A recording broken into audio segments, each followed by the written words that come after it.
چې کله د الله سره تعلق راغې بس بیا به نه به د باندې ټینشن وي، نه به د باندې ډپریشن وي، نه به په د باندې انزایټي وي، د دې تمام مرضونو نه به دې مبرا وي. نن تا ته ټینشن واقع شو، ډپریشن واقع شو، ته ډاکټر لا ځې، هغه درله ګولۍ درکوي، هغه درله دوايي درکوي، وایي دا دومره میاشتې وخوره ته به ټیک شي. هغه ته وخورې بیا هم ټیک نه شي.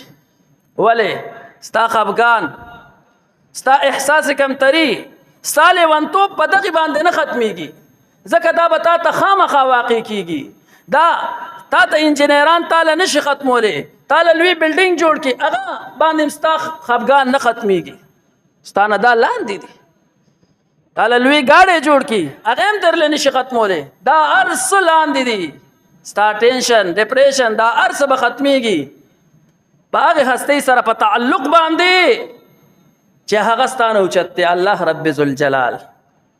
د هغه سره به تعلق جوړی، او هغه سره تعلق جوړېږي په څه باندې؟ د انګلیش په کتاب باندې، په انجینرینګ باندې، په میډیکل باندې؟ نه نه صاحب، په دغه څیزونو باندې الله سره تعلق نه جوړېږي. تعلق روحاني تعلق دی.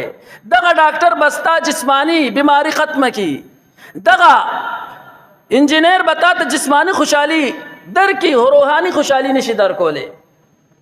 ولې؟ د دغه تعلق روحاني دی، او روحاني تعلق په دغه څیزونو باندې نه حاصلېږي.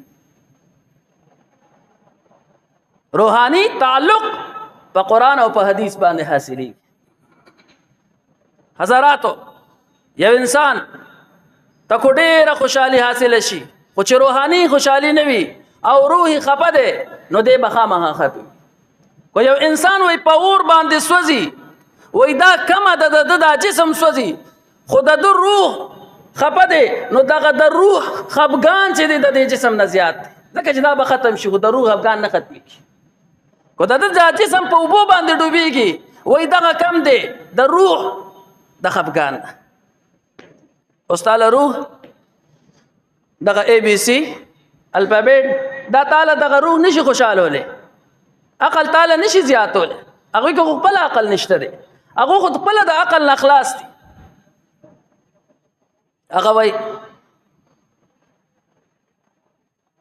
یو مدرسې ته وایي دغه شانتې یو کس راغی او د مدرسې په محتمم باندې اعتراض وکړو چې ستاسو دا طالبان د څه نم نه دي خبره، بس دغه زیړو کتابونو ته ناست دي، او په کله ورته په یو سایډ باندې کېږي او کله په بل سایډ باندې، خو د دنیا و ماپیها نه خبر نه دي. محتمم هم ډېر زیات هوښیار کس و، د مدرسې مشر هم ډېر زیات پوه کس و. ورته وایي صاحب راځه، داسې راوښکو د مدرسې په منځ کې یو حوض او یو تالاب و. ورته وایي تا څومره تعلیم کړی دی؟ وایي ما دومره تعلیم کړی دی، زه د دنیا په کارونو باندې ډېر ښه پوهېږم، ما انجینرینګ کړی دی، ما ډاکټري ویلې ده، ما PhD کړی ده، دومره لوی سړی یم. محتمم ورته وایي ښه صاحبه، وایي دې حوض کې څو پیالې اوبه دي؟ د هغه عقل حیران شو، وایي صاحبه دا خو ډېر زیات غټ تالاب او ډېر زیات غټ حوض دی، اوس په ما ته څه پته لګي چې دې کې څومره پیالې اوبه دي؟ پیالې خو ورکوټي سیس دی، نو زه چې دا په پیالو ته راډکوم نو دې باندې خو به ډېر وخت تېر شي. ورته وایي ښه تا زما په طالبانو باندې اعتراض وکړو، تا زما په هغې کسانو باندې اعتراض وکړو چې کتاب ته پراته دي، او ستا په ذهن کې دا ډېر کم عقل او د دنیا و ماپیها نه ناخبره خلک دي. خو راشه زه اوس یو ادنا طالب راغواړم، یو ادنا طالب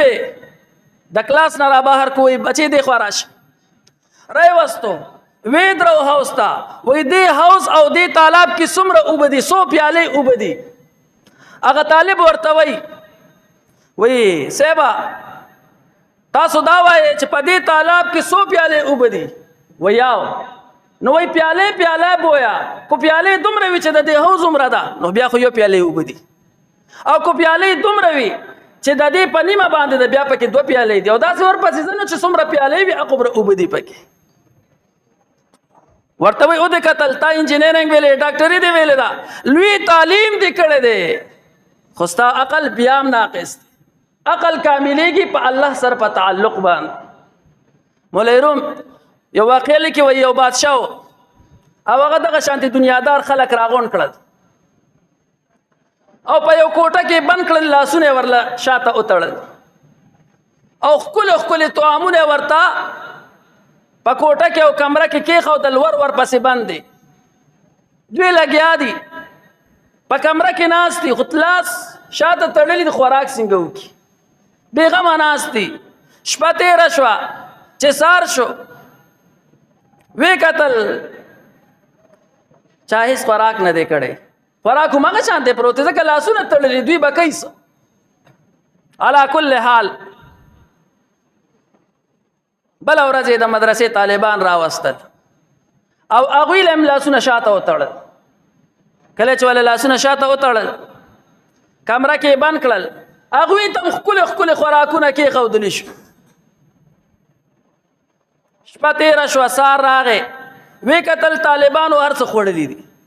یو سیز هم باقي پاتې نه دی تپوس کوي دا هم څنګه وخوړل تاسو له خو ما لاسونه تړلي وو هغوی ورته وایي تا زمونږ لاسونه تړلي وو ما خپل لاسونه په خپله نه شو کولاولی خو د بل لاسونه خو مې کولاولی شو ما ده له لاسونه کوله وکړل د ما له لاسونه کوله وکړه د بل بیا لاسونه کوله وکړه په دقه طریقه باندې موږ دا طعام وخوړل نو حضراتو عقل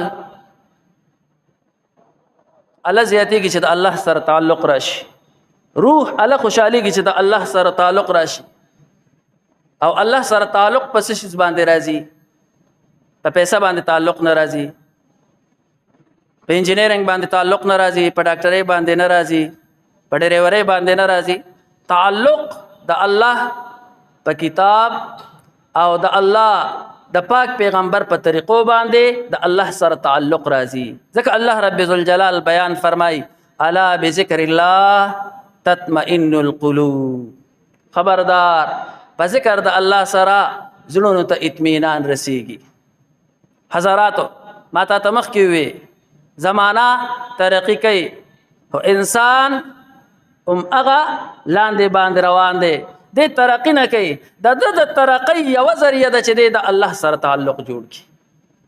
دا هر څه الله پاک د انسان د پیدا کړي دي انسان انخته د ټول عمر په دې ارس کې ضایع نه الله رب ذوالجلال بیان فرمای الا بذکر الله په ذکر د الله سره تطمئن القلوب زړونو ته اطمینان رسیږي کله د زړه مطمئن شو هیڅ شی به در سره نه وي ته به خوشحاله د الله سره د تعلق راغی هیڅ چیز به در سره نه وي ته به خوشحاله او کله چې د زړه خفه وي هر چیز به در سره ډیر وي تاسو به کتلی وي د هسپتالونو ته تاسو لاړ شئ خل لوی بینک بیلنس والا کسان راځي ډاکټر ته ناسي ټینشن مې دی ډپریشن مې دی انزایټي مې ده ماله دوایي راکه هغه ورته د لکونو دوایي لیکي بیا هم نه ټیک کېږي د الله سره تعلق نشته او د چا چې د الله سره تعلق وي نو هغه ذوالفقار نقشبندي رحمه الله بیان فرمای بس د آخري خبره کوم وخت کم دی وای دغه لوی خلک راځي موږ ته وایي چې ذکر راکه د شپې راله خوب نه راځي ټوله شپه ویښ ناست خو ډېرې پیسې هم دي ورسره هر څه ورسره زیات دي خو بیا هم ورله خوب نه ورځي او وایي یو وارې وایي زه را روان وم په مدرسه کې م لنټر کېدو نو وایي لنټر چې کله وشو د جون جولای میاشته یو مزدور راغلی دی او باقي مانده کرش پراته دي یا شګه پراته ده په هغې باندې په دغه جون جولای میاشته نور تیز راختلی دی په هغې باندې ښه بېغمه اوده دی وایي ما دقلته ووی چې واقعي د اصل سکون د زړونو سکون دی د زړه سکون حاصل دی هغه دی په دغه باجري او په دغه کرشو باندې پروت دی او ښه مزېدار اوده دی او هغه خلک چې چا سره ښه ډېر مال دی خو د زړه سکون یې نشته ټوله شپه ویښ پروت وي نو د زړه سکون راځي الا بذکر الله تطمئن القلوب حضراتو موږ هم نن پریشانه ځکه یو د الله ذکر هم پرېښودی دی قرآن هم پرېښودی دی احادیث مبارک هم پرېښودي دي د الله تعلق هم پرېښودی دی نو ورځ پر ورځ هم غمونه زیاتېږي کو د اوړو بوجې ګرانه شوله ما سره ټینشن شي که غوړي ګران شو ما سره ټینشن شي او کل نور داسې سیزونه پټرول ګران شو ډیزل ګران شو ما سره ټینشن شي ولې زما په الله په ذات باندې عقیده نشته دی زما د الله سره تعلق نشته ځکه ما ته دا دومره غم واقع کی نا الا بذکر الله تطمئن القلوب په ذکر د الله سره زړونو ته اطمینان رسیږي نو یو ذکر خدا غد چې ته په جبه باندې لګیاي یو ذکر خدا دې ته په منځ کې لګیاي یو ذکر خدا غد تلاوت دغم اسکار دی خدا دې ټولو نه افضل ذکر دا دی چې ستا په ذهن کې دا وي چې الله خوشتا اصل ذکر نوم دقه دی چې الله خوشتا کو اوړه ګرانېږي کو غوړي ګرانېږي کو پټرول ګرانېږي ډیزل ګرانېږي زه چا پیدا کړی ما